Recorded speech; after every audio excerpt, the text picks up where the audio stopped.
He shook off the image in his head. He was free of Anubisa's hell. He would never be free of the memories. He might never be entirely sane again. But he was Conlan of Atlantis, and he had returned. His people wanted a king, not a broken failure of a prince. Glancing across at Alaric, he saw the concern reflected on the priest's face. Maybe even Alaric wanted a king too. Enough of the self-indulgence of dreams of vengeance, and on to the reality. "We're not boys causing mischief at the running of the Bulls Festival anymore, are we?" Conlan said, a shadow of remembered freedom crossing his mind. A time before the demands of being his father's son, before the demands on Alaric as Poseidon's anointed. Alaric tilted his head, expression wary, and then he slowly shook his head. "Not for many long years, Conlan." "Too long," Conlan replied. "Far too long." He swung his legs off the healing table and rose to stand. "Childhood may be outgrown, but loyalty never will be.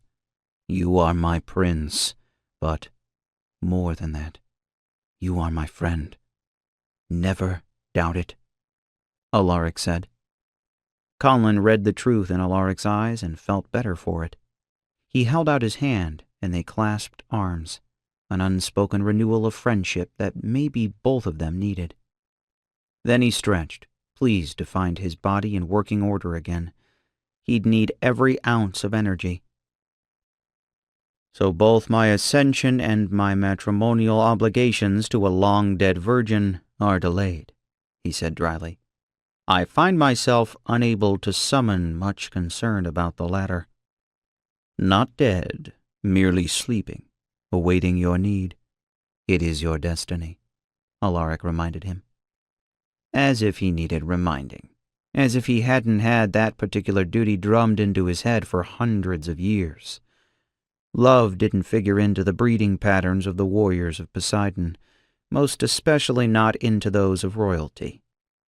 He scowled at the whimsy. Love, a myth to coddle children at best. "I'm out of here. I'm going after that bastard Ricin.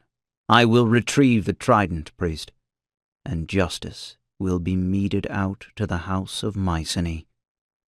Alaric grinned at him, giving Conlan a glimpse of the boy he'd once been.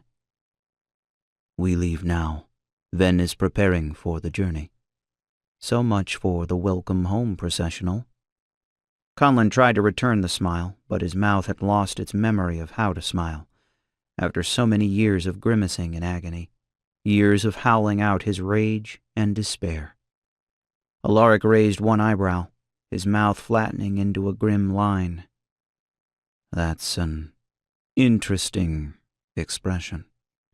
You'll have to tell me one day exactly what they did to you."